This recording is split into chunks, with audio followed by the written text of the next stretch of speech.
RBI की विशेष योजनाओं के लोकार्पण के इस कार्यक्रम में हम तहे दिल से उनका हार्दिक अभिनंदन करते हैं। हम गवर्नर आरबीआई श्री शक्तिकांत दास को स्वागत संबोधन के लिए आमंत्रित करते हैं। Shri Shaktikanta Das ji. A very warm good morning and namaskar. On behalf of the Central Board of the Reserve Bank of India, I have the privilege of welcoming the Honorable Prime Minister to this event to launch two major initiatives of the Reserve Bank of India. And both the initiatives are people-centric. Sir, your participation and presence in this event is a source of great motivation for all of us in the Reserve Bank of India. I would also like to welcome the Honorable Finance Minister for her participation in this event and also thank her for her continued support. We are also honored by the esteemed presence of Honorable Ministers from central and state governments, other financial sector regulators, senior government officials, MDs and CEOs of scheduled commercial banks, and various other regulated entities of the Reserve Bank of India and other dignitaries. A warm welcome to all the viewers from across the country. The Reserve Bank, with its multifarious role, touches the lives of people in varied ways, be it through the currency system, the banking system, the financial markets, or the 24/7 seamless digital payments. The Reserve Bank has been leveraging technology and innovation for enhancing the efficiency of its services.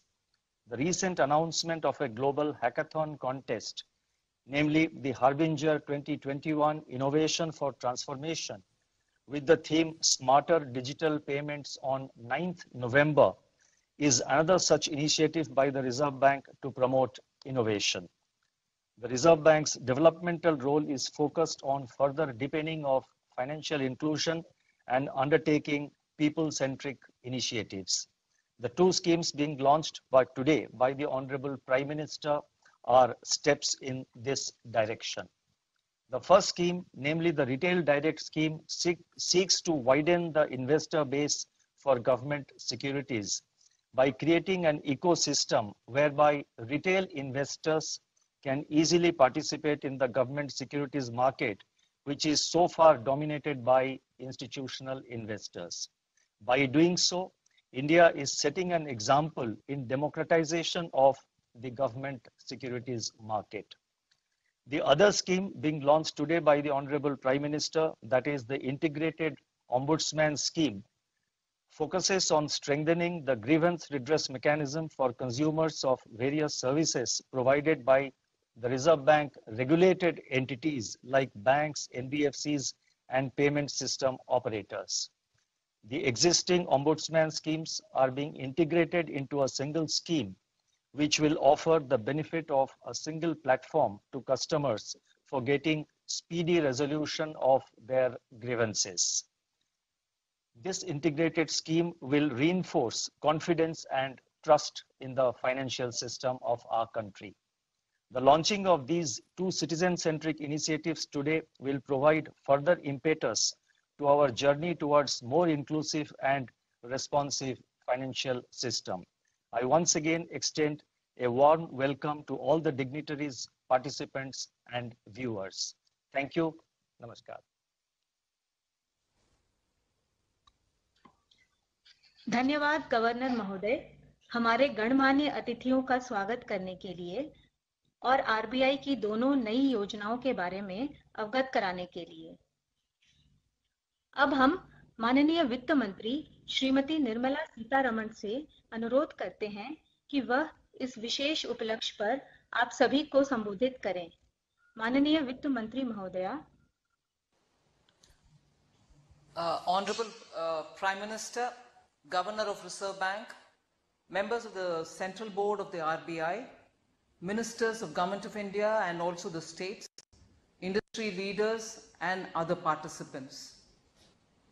I begin with a word of appreciation for the coordination and cooperation with which the RBI worked together with Government of India, Ministry of Finance during the pandemic, as a result of which many people-centric and sensitive decisions were taken in time with the guidance of the Prime Minister.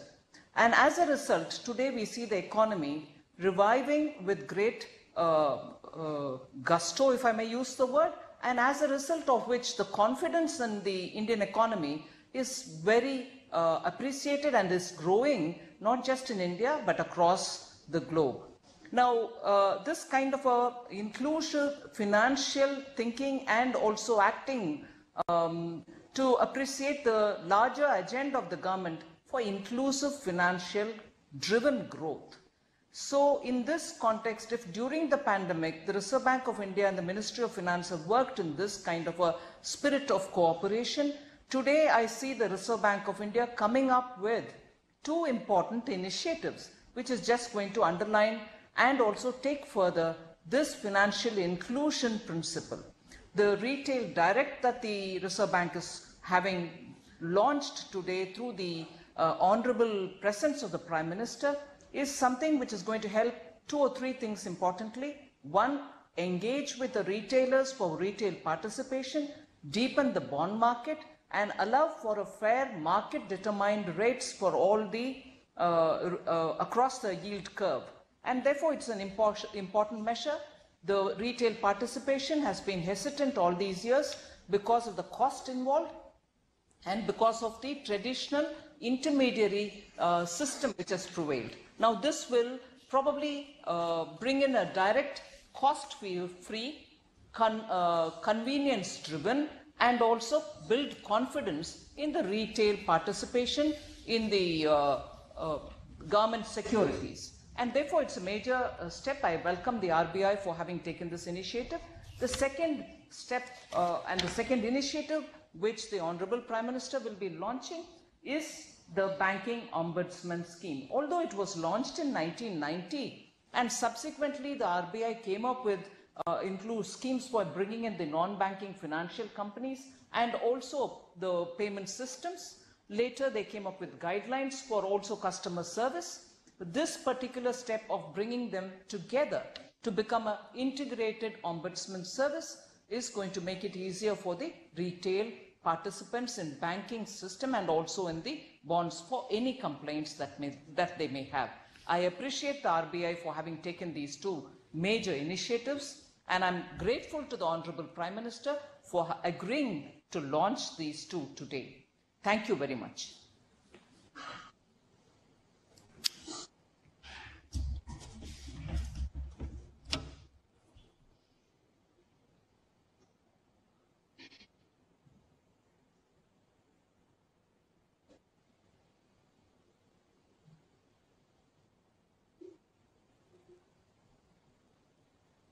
से कोई आवाज नहीं आ रही है।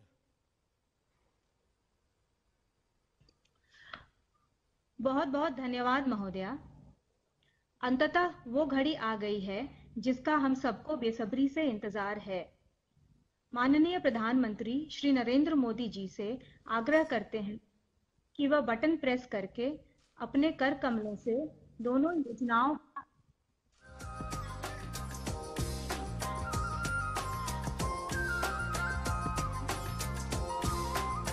भारत सरकार और RBI ने वित्तीय समावेशन के लिए कई कदम उठाए हैं। इस दिशा में हाल के वर्षों में सबसे बड़ा प्रभाव जन धन खाते खोलने, प्रधानमंत्री मुद्रा योजना लागू करने और जैम ट्रिनिटी के निर्माण से आया है। समावेशी विकास का लक्ष्य लेकर भारतीय रिजर्व बैंक ने कुछ और नए कदम उठाए हैं। ये पहल सूचना तकनीक की नींव पर लोगों को जोड़ते हुए एक सशक्त और समृद्ध देश बनाने का प्रयास है। आइए जानें ये क्या है। आरबीआई रिटेल डायरेक्ट योजना। आज देश में लोगों के लिए निवेश के कई विकल्प उपलब्ध हैं। जरूरी ये है कि ये विकल्प सुरक्षित और आसान हो। गवर्नमेंट सिक्योरिटीज में निवेश एक ऐसा विकल्प है जो पूंजी को सुरक्षित रखते हुए अच्छे रिटर्न प्रदान करता है। फिर भी छोटे निवेशक, वेतन भोगी और पेंशन भोगी गवर्नमेंट सिक्योरिटीज की खरीद और बिक्री को जटिल मानते हैं। इस प्रक्रिया को आसान बनाने के लिए भारतीय रिजर्व बैंक ने छोटे निवेशकों के लिए आरबीआई रिटेल डायरेक्ट स्कीम शुरू की है, जिससे निवेशक आसानी से गवर्नमेंट सिक्योरिटीज में निवेश कर सकते हैं। इस योजना के तहत निवेशक न केवल पूरे विश्वास से अपनी जमा पूंजी का निवेश कर पाएंगे, बल्कि देश के आर्थिक विकास में योगदान भी कर सकेंगे। अब छोटे निवेशक एक ऑनलाइन पोर्टल RBIRetailDirect.org.in द्वारा आरबीआई में अपना गिल्ट अकाउंट यानी प्रतिभूति खाता खोलकर अपने बैंक खाते से सीधे गवर्नमेंट सिक्योरिटीज में निवेश कर सकेंगे। यह सुविधा निशुल्क है। रिजर्व बैंक एकीकृत लोकपाल योजना। वित्तीय समावेशन का एक पहलू सुदृढ़ शिकायत निवारण तंत्र है और इसे सरल, सुविधाजनक और सुलभ बनाने के लिए reserve bank integrated ombudsman scheme की शुरुआत की गई है, जो मौजूदा लोकपाल योजनाओं को एकीकृत करती है। इसके अंतर्गत सेवा में कमी से संबंधित सभी शिकायतों को स्वीकार किया जाएगा। यह योजना भारतीय रिजर्व बैंक द्वारा विनियमित 11,352 बैंकों, एनबीएफसी और पीपीआई इशुअर्स को चरणबद्ध तरीके से एक मंच पर लाएगी। इससे लगभग 44 करोड़ ऋण खाता धारक, 220 करोड़ जमा खाता धारक और पेमेंट सिस्टम पार्टिसिपेंट्स के सभी ग्राहक लाभान्वित होंगे। शिकायत दर्ज करने तथा उसे ट्रैक करने के लिए सभी ग्राहकों को अब एक पोर्टल, एक ईमेल और एक पते की सुविधा होगी। एक राष्ट्र एक लोकपाल दृष्टिकोण के अंतर्गत आरबीआई चंडीगढ़ में एक centralised receipt and processing centre यानी सीआरपीसी स्थापित किया गया है।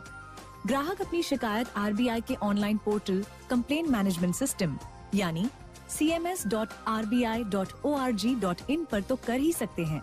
साथ ही सीआरपीसी के टोल फ्री नंबर पर हिंदी, अंग्रेजी और 8 क्षेत्रीय भाषाओं में शिकायत दर्ज करने हेतु सहायता और उससे जुड़ी जानकारी पा सकते हैं।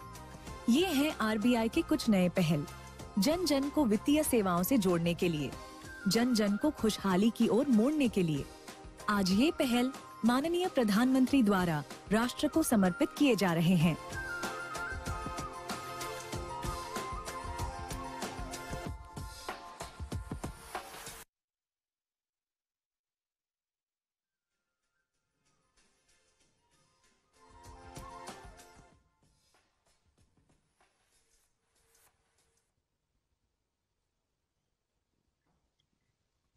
निश्चित ही ये दोनों योजनाएं डिजिटल भारत के फाइनेंशियल इंक्लूजन की ओर बड़े कदम हैं। अब हम माननीय प्रधानमंत्री जी को देश भर से जुड़े लोगों को संबोधित करने के लिए आमंत्रित करते हैं। माननीय प्रधानमंत्री जी।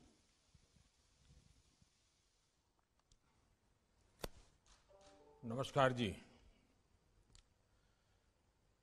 वित्त मंत्री श्रीमती निर्मला सीतारमण जी, रिजर्व बैंक के गवर्नर श्री शक्तिकांत दास जी, कार्यक्रम में उपस्थित अन्य सभी महानुभाव, देवी और सज्जनों, कोरोना के इस चुनौतीपूर्ण कालखंड में देश के वित्त मंत्रालय ने आरबीआई और अन्य वित्तीय संस्थाओं ने बहुत प्रशंसनीय काम किया है। अमृत महोत्सव का ये कालखंड 21वीं सदी का ये महत्वपूर्ण दशक देश के विकास के लिए बहुत महत्व रखता है। ऐसे में आरबीआई की भी भूमिका बहुत बड़ी है, बहुत महत्वपूर्ण है। मुझे पूरा विश्वास है कि टीम आरबीआई देश की अपेक्षाओं पर खरा उतरेगी। साथियों, बीते 6-7 वर्षों से केंद्र सरकार सामान्य मानवी, उसके हितों को सर्वोच्च प्राथमिकता देते हुए काम कर रही है। एक रेगुलेटर के तौर पर आरबीआई अन्य वित्तीय संस्थाओं के साथ लगातार संवाद बनाए रखता है। मुझे खुशी है कि आरबीआई ने भी सामान्य मानवीय की सुविधा बढ़ाने के लिए सामान्य नागरिक को ध्यान में रखते हुए लगातार अनेक कदम उठाए हैं और उसमें आज एक और कदम जोड़ा है। आज जिन 2 योजनाओं को लॉन्च किया गया है, उनसे देश में निवेश के दायरे का विस्तार होगा और कैपिटल मार्केट्स को एक्सेस करना निवेशकों के लिए अधिक आसान, अधिक सुरक्षित बनेगा। रिटेल डायरेक्ट स्कीम्स में देश के छोटे निवेशकों को गवर्नमेंट सिक्योरिटीज में इन्वेस्टमेंट का सरल और सुरक्षित माध्यम मिल गया है। इसी प्रकार इंटीग्रेटेड अम्बड्समैन लोकपाल स्कीम के बैंकिंग सेक्टर में वन नेशन वन अम्बड्समैन ये सिस्टम ने आज साकार रूप लिया है। इससे बैंक कस्टमर्स की हर शिकायत, हर समस्या का समाधान समय पर बिना परेशानी को हो सकेगा। और मेरा स्पष्ट मत है कि लोकतंत्र की सबसे बड़ी ताकत आप ग्रीवेंस रिड्रेसल सिस्टम में कितने मजबूत हैं, कितने संवेदनशील हैं, कितने प्रोएक्टिव हैं, वही तो लोकतंत्र की सबसे बड़ी कसौटी है। साथियों, अर्थव्यवस्था में सभी की भागीदारी को प्रमोट करने की जो भावना है, उसको रिटेल डायरेक्ट स्कीम नई ऊंचाई देने वाली है। देश के विकास में गवर्नमेंट सिक्योरिटीज मार्केट की अहम भूमिका से आमतौर पर लोग परिचित हैं। विशेष रूप से आज जब देश अपने फिजिकल और डिजिटल इंफ्रास्ट्रक्चर को आधुनिक बनाने में जुटा है, अभूतपूर्व इन्वेस्टमेंट कर रहा है, तब छोटे से छोटे निवेशक का प्रयास और सहयोग, भागीदारी बहुत काम आने वाले हैं। अभी तक गवर्नमेंट सिक्योरिटी मार्केट में हमारे मध्यम वर्ग, हमारे कर्मचारियों, हमारे छोटे व्यापारी, सीनियर सिटीजन्स, यानी जिनकी छोटी सेविंग है, उनको सिक्योरिटीज में निवेश के लिए बैंक इंश्योरेंस या म्यूचुअल फंड्स जैसे इनडायरेक्ट रास्ते अपनाने पड़ते थे। अब उन्हें सुरक्षित निवेश का एक और बेहतरीन विकल्प मिल रहा है। अब देश के एक बहुत बड़े वर्ग को गवर्नमेंट सिक्योरिटीज में देश की संपदा के निर्माण में सीधा निवेश करने में और आसानी होगी। ये भी आप जानते हैं कि भारत में सभी गवर्नमेंट सिक्योरिटीज में गारंटेड सेटलमेंट का प्रावधान होता है। ऐसे में छोटे निवेशकों को सुरक्षा का एक आश्वासन मिलता है, यानी छोटे निवेशक को सुरक्षित निवेश पर अच्छे रिटर्न का भरोसा मिलेगा और सरकार को इंफ्रास्ट्रक्चर के विकास के लिए देश के सामान्य मानवी की आशा आकांक्षाओं के अनुरूप नया भारत बनाने के लिए जो जो व्यवस्थाएं विकसित करनी चाहिए, इसके लिए जरूरी संसाधन मिलेंगे। और यही तो आत्मनिर्भर भारत के निर्माण के लिए नागरिक और सरकार की सामूहिक शक्ति, सामूहिक प्रयास है। साथियों, आमतौर पर फाइनेंस की बातें जरा टेक्निकल हो जाती हैं, सामान्य मानवीय हेडलाइन पढ़ करके छोड़ देता है, और इसलिए सामान्य मानवी को बेहतर तरीके से इन बातों को समझना और उनको समझाना, मैं समझता हूं कि आज समय की मांग है, क्योंकि फाइनेंशियल इंक्लूजन की बात हम जब करते हैं तब इस देश के आखिरी व्यक्ति को भी इस प्रोसेस का हिस्सा हम बनाना चाहते हैं। आप एक्सपर्ट्स इन सारी बातों से भली भांति परिचित हैं, लेकिन देश के सामान्य जन के लिए भी ये जानना उनकी बहुत मदद करेगा। जैसे उन्हें पता होना चाहिए कि इस योजना के तहत फंड मैनेजर्स की जरूरत नहीं पड़ेगी, सीधा retail direct guilt RDG account खोला जा सकता है। ये अकाउंट भी ऑनलाइन खोला जा सकता है और सिक्योरिटीज की खरीद फरोख्त भी ऑनलाइन संभव है। सैलरी वालों या फिर पेंशनर्स के लिए घर बैठे बैठे सुरक्षित निवेश का ये बहुत बड़ा विकल्प है। इसके लिए कहीं भी आने जाने की जरूरत नहीं है। फोन और इंटरनेट से ही आप मोबाइल फोन पर इंटरनेट कनेक्टिविटी आपका काम हो जाएगा। ये आरडीजी अकाउंट निवेशक के सेविंग अकाउंट से भी लिंक होगा, जिससे सेल परचेज ऑटोमेटिक, खरीद फरोख्त का जो काम है ऑटोमेटिक संभव हो सकेगा। आप कल्पना कर सकते हैं लोगों को इससे कितनी आसानी होगी।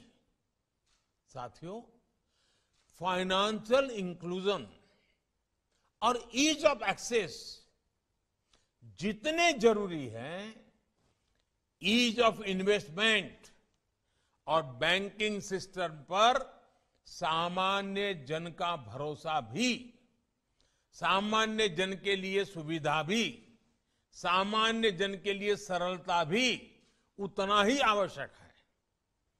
एक मजबूत बैंकिंग सिस्टम मजबूत होती अर्थव्यवस्था के लिए बहुत जरूरी है।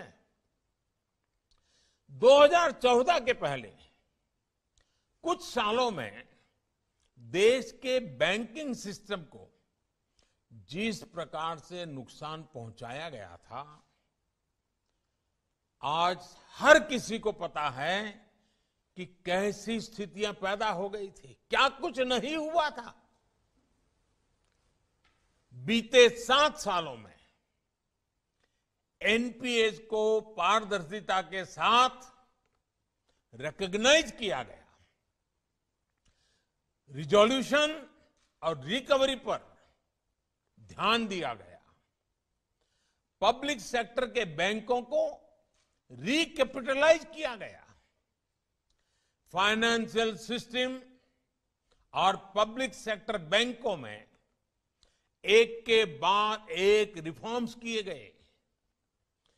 जो विलफुल डिफॉल्टर्स पहले सिस्टम से खिलवाड़ करते थे, अब उनके लिए मार्केट से फंड जुटाने का रास्ता बंद कर दिया गया है।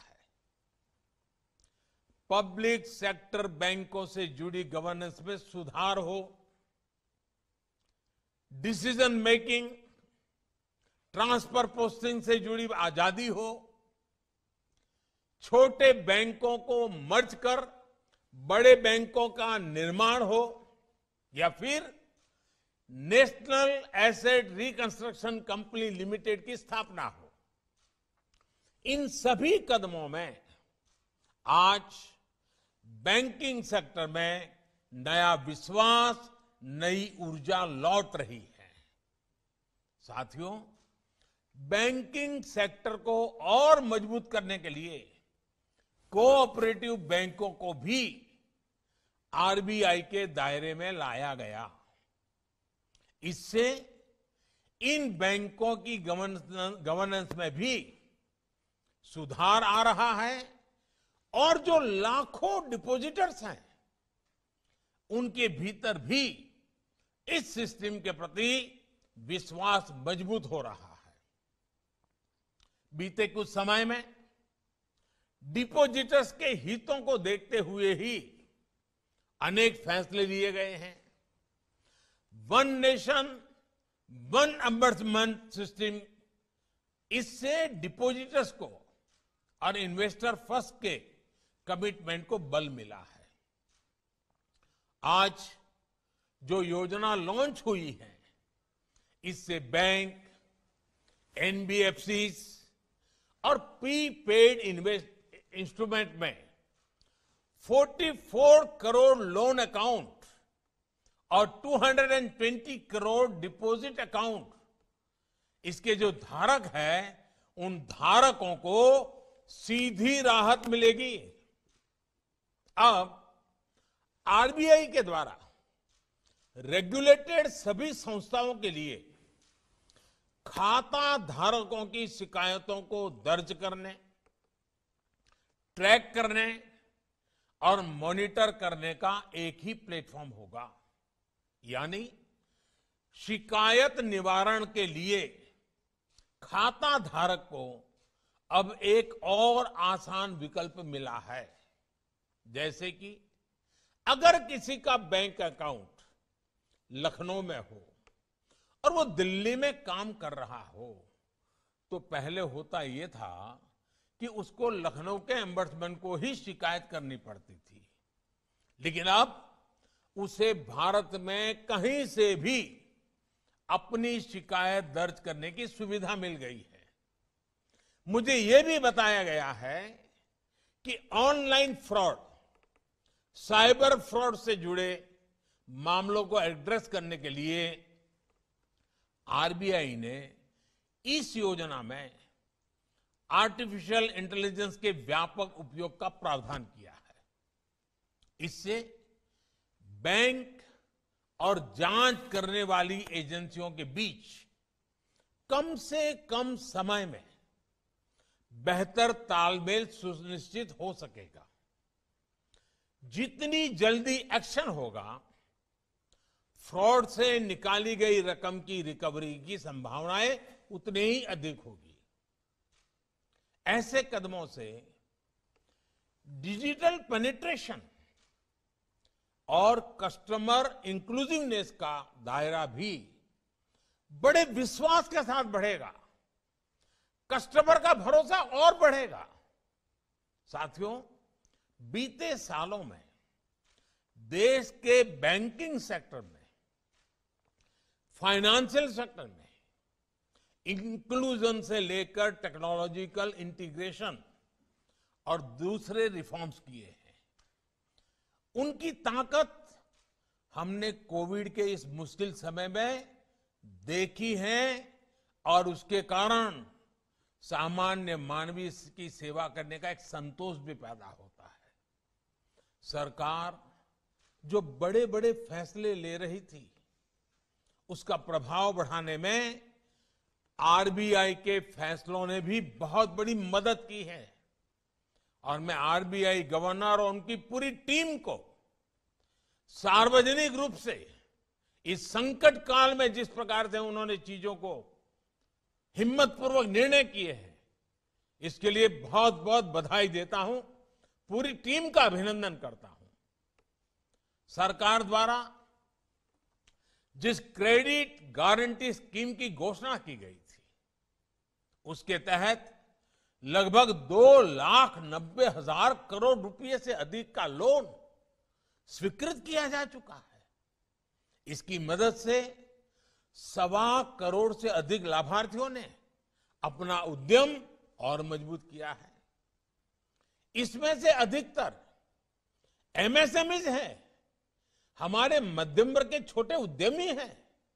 साथियों, कोविड काल में ही सरकार द्वारा छोटे किसानों को किसान क्रेडिट कार्ड देने के लिए विशेष मुहिम चलाई गई, जिससे 2.5 करोड़ से अधिक किसानों को केसीसी कार्ड्स भी मिले और लगभग 2.25 लाख करोड़ का कृषि ऋण भी उन्हें मिल गया। पीएम स्वनिधि से करीब 26 लाख स्ट्रीट वेंडर्स को, जो ठेला चलाते हैं, सब्जी बेचते हैं, ऐसे 26 लाख लोगों को ऋण मिल चुका है। और आप कल्पना कर सकते हैं, कोविड का इस संकट काल के बाद 26 लाख से ज्यादा हमारे स्ट्रीट वेंडर्स को इतनी बड़ी मदद मिल जाए, कितना बड़ा उनके लिए संबल हो गया। इस योजना से उन्हें बैंकिंग सिस्टम से भी जोड़ दिया है।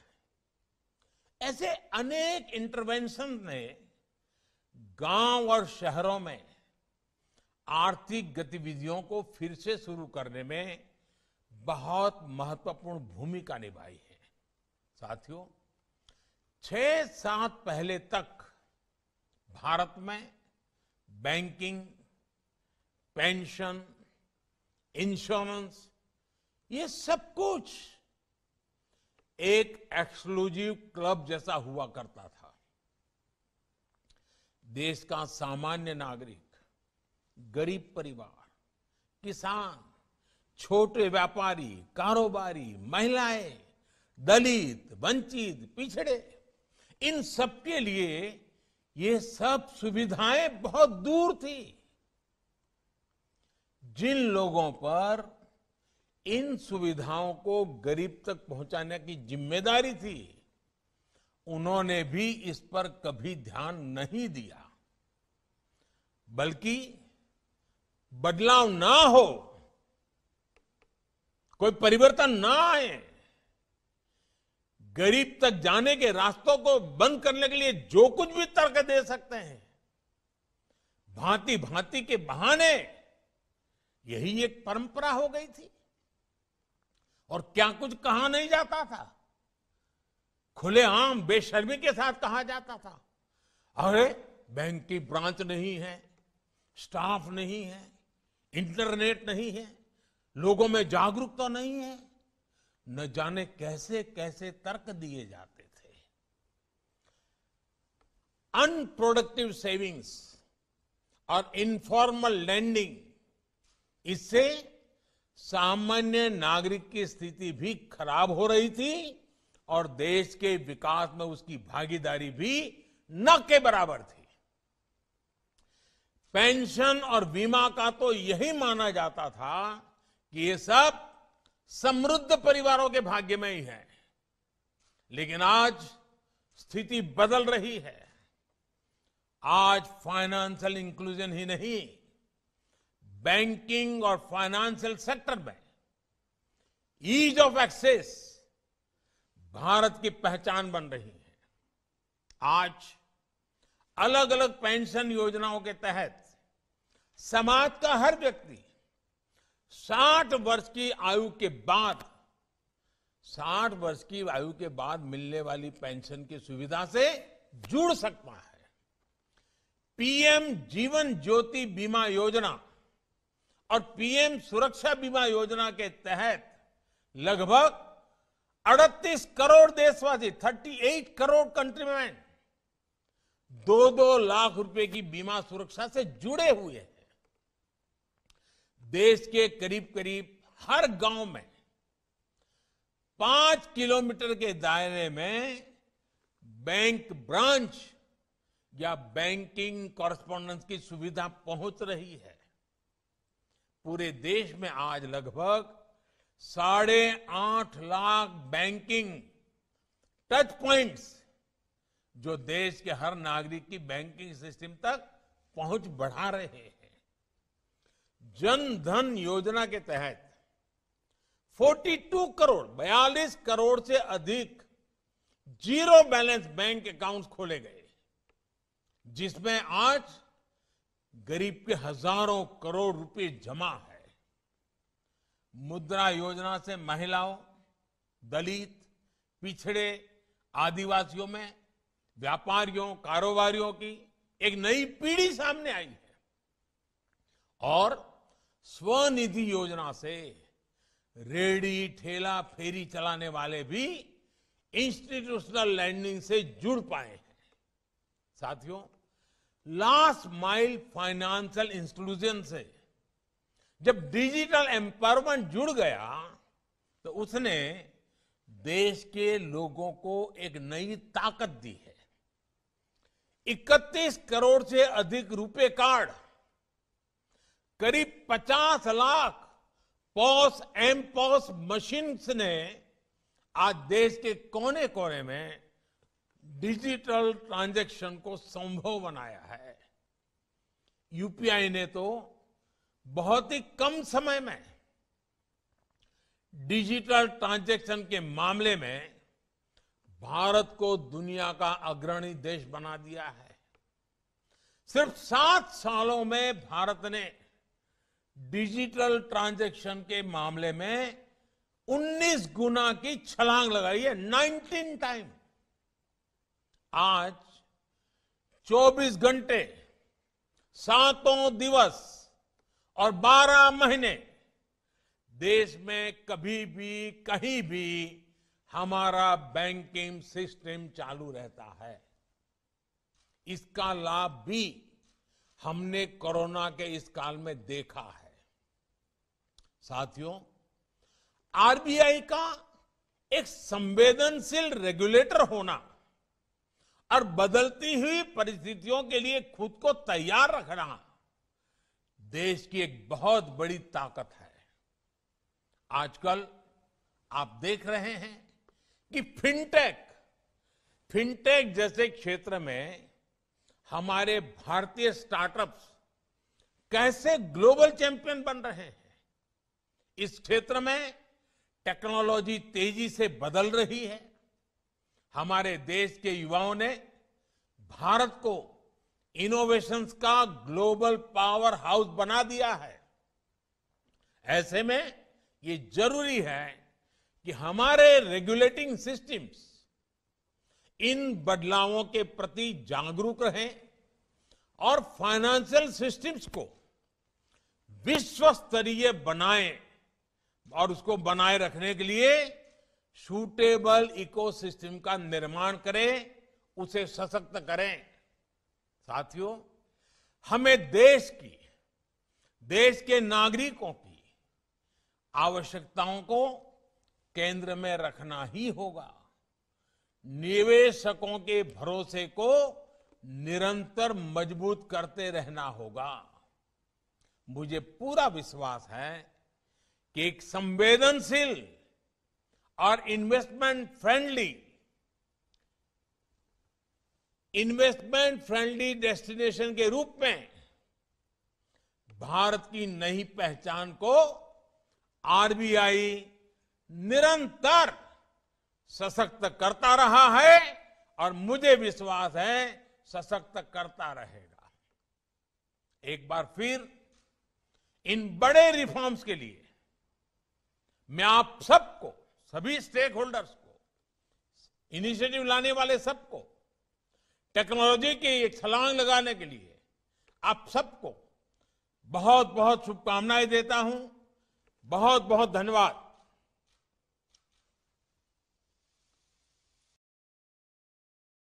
Subscribe to our channel by clicking the subscribe button. Click the bell button and enjoy the latest uploads from our channel.